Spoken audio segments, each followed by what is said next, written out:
Hello mga ka-farmer, isang mapagpalang araw sa ating lahat. At ngayon, mayroon akong bagong nakilala dito na nagtatanim ng pakwan. Dito tayo ngayon sa sa pakwanan ni Kuya Lito Siloveris. Okay, so nakita natin yung kanyang pakwan, nadaanan natin. Tanungin natin siya tungkol sa pakwan, kung anong klaseng pakwan itong tinanim niya, kung ano experience niya sa pakwan, kung paano siya nagdidilig, fertilizer, hanggang mga insecticide na dapat gamitin kapag nagalaga ka ng pakwan, hanggang sa harvest, kung gaano katagal bago ma-harvest, at kung magkano naman yung kikitain mo dito sa pakwan. Magandang umaga sa iyo, Kuya Lito. Magandang umaga rin, sir. Okay, so ngayon gusto po naming itanong, kumusta po yung experience nyo sa pagtatanim ng pakwan? Matagal na po ba kayo nagtanim ng pakwan? Matagal na rin. Palaging nagtanim ako taon-taon. Taon-taon ka nagtanim ng pakwan. Okay. So guys, tanungin natin siya simula. Ano po itong variety ng pakwan yung tinanim ninyo? Ito, Sugar BB. Sugar BB. Pwede mong malaman po kung ilang puno itong tinanim ninyo? Ito, 200 po. 200 na puno. Yung harvesting po nabanggit nyo sa akin ay mamayang hapon hanggang bukas. Opo. Mga ilang araw po ba yan ito bago nyo ma-harvest yung pakwan? 75 days. 75 days? Okay, sige. Dalawang buwan kalahati. 2 buwan kalahati. 75 days. At sa 75 days, mga katulad nito, mga ilang kilo na ito? Itong Siguro yan ang size. 6 kilos. Yung isang ganyan.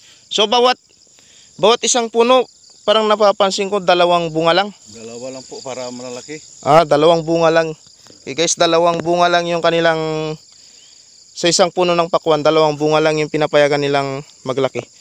Okay, sir, ano po yung planting distance pag nagtanim po kayo ng pakwan? Gano'ng kalayo dapat? Ito, pang tanim ko, parang 3 metros, dalawang piraso. Kasi isang butas. Sa isang, dito katulad nito, sa isang puno nito ay 2 piraso yung seeds na tinanim ninyo. Opo. Ayan na yung yan ang style ng pagtanim ninyo, 2 piraso. So, Marami rin ang klase, pwede rin isa. pwede ring isa. Yung layo ng isang puno na to papunta doon sa isang puno ay 3 meters. 3. At papunta rin doon sa isang puno pababa na ganon, 3 meters din. Opo. So parang 3 by 3 meters. Okay. Okay, sunod na tanong natin sa kanya ay paano, sir, kung halimbawa magtatanim na kayo ng pakwan, ano po yung nilagay ninyo dito sa puno niya bago kayo nagtanim ng pakwan? Compost lang po yan. Nilagay nyo ng compost. Mga gano'ng karaming compost? Mga 2 salop. Ganyan lang. 2 salop sa isang butas na yan. Para isang piraso sa isang salop siya. Ang isa sa isa man. So ibig sabihin dapat marami kang compost. Anong compost po yung ginamit ninyo? Yung bulok na dagami. Yung mga dayami. Ayun. Oo. Tulad nun, yung dayami ng palay. Oo. So pabulukin lang yan, tapos yan yung ilagay mo na dito. Opo. Mga inorganic fertilizer, naglagay pa po ba kayo? Opo.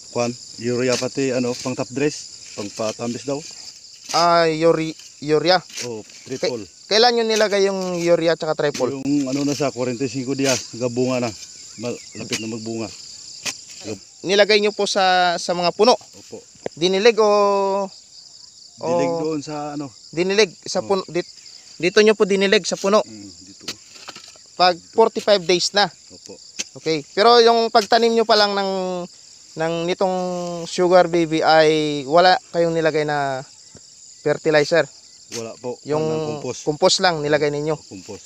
Ayos Tapos, nung lumaki na po sila, gaano kayo kadalas magdilig?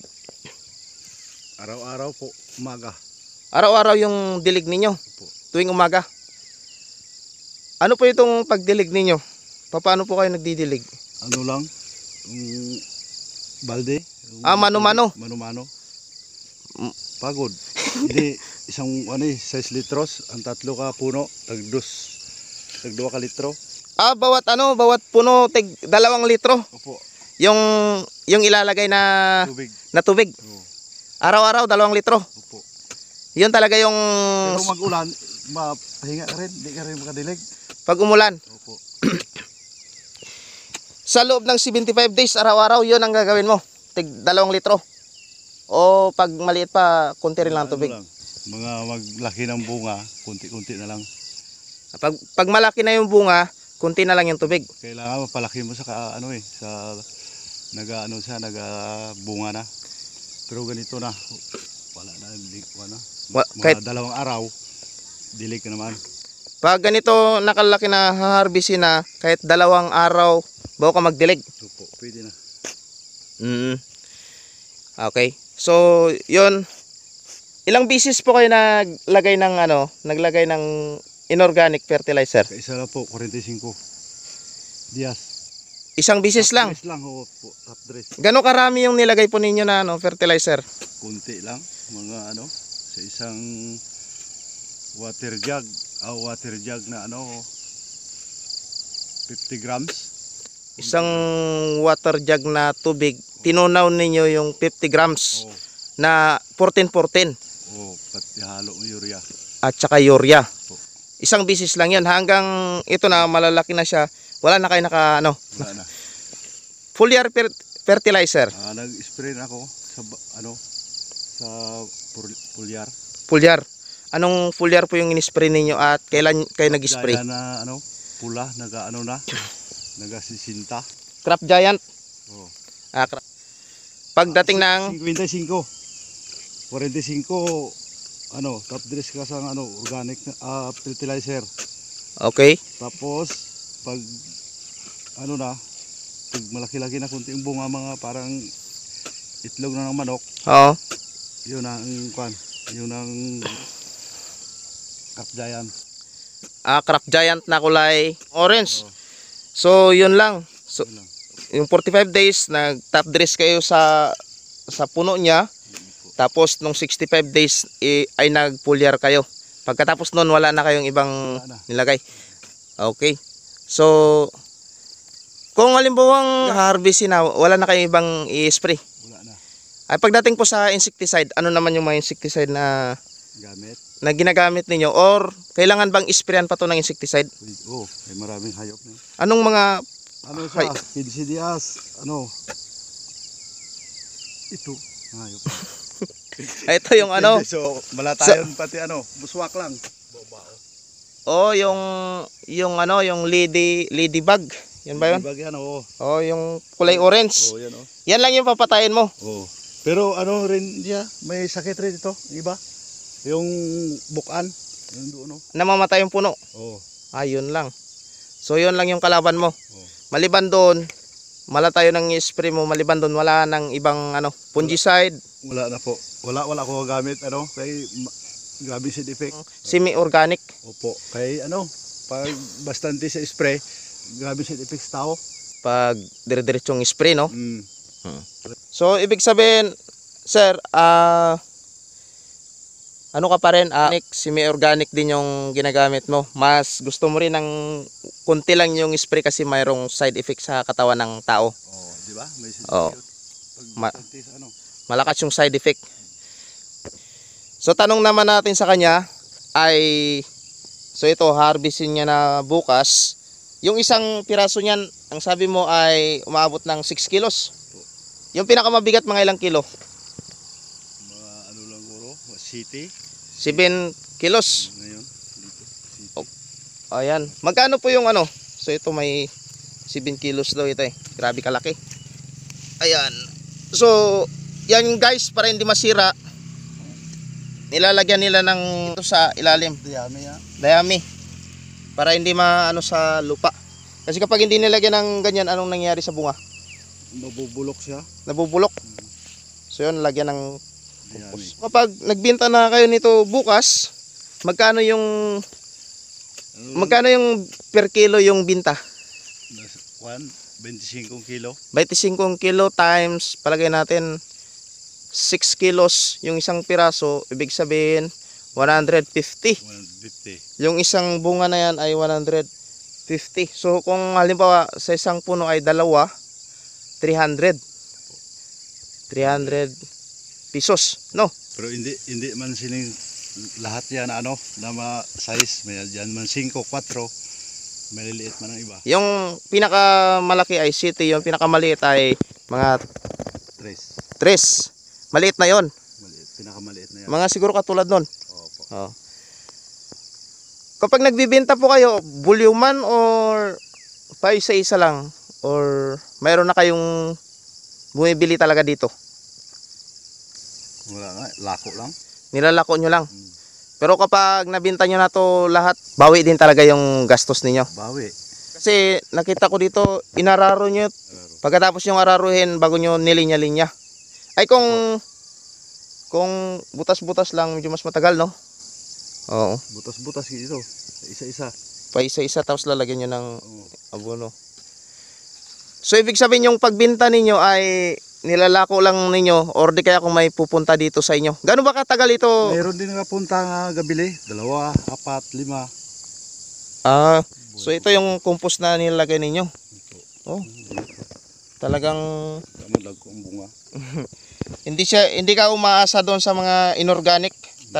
Talagang compost yung nilalagay mo. Opo. Mga kapag halimbawang hindi siya tinambay mo muna, mga gano'ng katagal hindi pa siya masisira. Mga 10 araw, hindi pa. 10 araw hindi pa siya masisira. Hindi, basta, So kaya mo pa siyang itambay ng gano'ng katagal. Opo. Tagal pa. Pag tumagal ng gano'n, mas lalong tumatamis. Opo. Hindi pang 10 araw na lang bago ka magkuha ng Basta mahandungan lang siya. Hindi sa init. sa Masobrahan siya sa init. Mag-ano siya, magabiak. So dapat doon lang siya sa Tapos hinog na siya eh. Dito pa siya sa ano, sa init. doon lang siya sa kamalig muna. Oo. Mhm. Tambay. Mga nagtatanim ng pakwan. Anong mapapayo mo sa kanila para sa ganitong klase ng gulay? Hindi ko sigurado kasi yung iba ano rin eh, magaling rin magtanim. Mhm. Sa akin ito, ano lang, parang sinubukan ko lang yung ano ko. Ano ko? Okay, so salamat po. Kapag na-harvest nyo po ba ito, mga ilang kilo kaya ito lahat kapag na-harvest ninyo? Malapad-lapad din ito eh. Mga 500 siguro, kalahating tulinada. 500 times 25. 12,000? Ano? Yung bita? Okay, mga 12,500 pala yung kikitain ninyo dito. At yung gastos ninyo ay kukunti lang. Okay guys, i-recap natin. Pagtatanim nitong pakwan, yung una niyang ginawa, inararo niya, tapos pinangbutasan niya na naglalayo ng 3 meters kwadrado. Nilagyan niya ng dalawang salop ng compost. Wala na siyang nilagay na ibang inorganic fertilizer. Tinaniman niya na ng tig-2 seeds sa bawat puno na yan. Tapos pagdating ng 45 days, nag-apply siya ng 14-14 at urea. Top dress daw yon. Then pagdating ng 55 days, Oh, 55. pagdating ng 55 days, nag-apply siya ng kulay orange na Craft Giant foliar fertilizer. Then pagdating ng 75 days, ito na. Haharbisin na. Yung kanyang tip lang sa isang puno ay 2 bunga lang. Maglaki yung kanyang mga bunga. Yung kanyang mga ginastos, isa-isahin natin. Yung seeds, siyempre, nasa 1,000. Swiss Company yung kanyang seeds. Tapos, bumili rin siya ng 1 kilo ng inorganic fertilizer. Bumili rin siya ng wala rin 1 quart na pang-spray. Then, yung kulay orange na Craft Giant. Kung susumahin daw ang kanyang gasto sa mga pinangbili lang ay nasa 2,000. At itong pag-aararo, yung pagdidilig, kumpara sa kanya, ito ay exercise na lang, no? Hindi na kailangang bilangin yung gastos. Parang makita mo lang na ganitong gumugulong yung mga bunga, okay na. At kung susumahin natin, ibabawas natin sa kanyang kikitain na nasa 12,000 kasi 25 yung per kilo ay malaki rin yung kanyang kikitain. Kaya nga dito, sabi niya sa pagpa-farming ay minsan kung kukomputin mo, medyo malaki rin yung kikitain mo kumpara sa gastos mo. Pero mas maganda itong yung sa kanya ay exercise na, tapos organic yung kanyang tanim. Semi-organic, hindi siya masyadong nag-a-apply ng mga insecticide.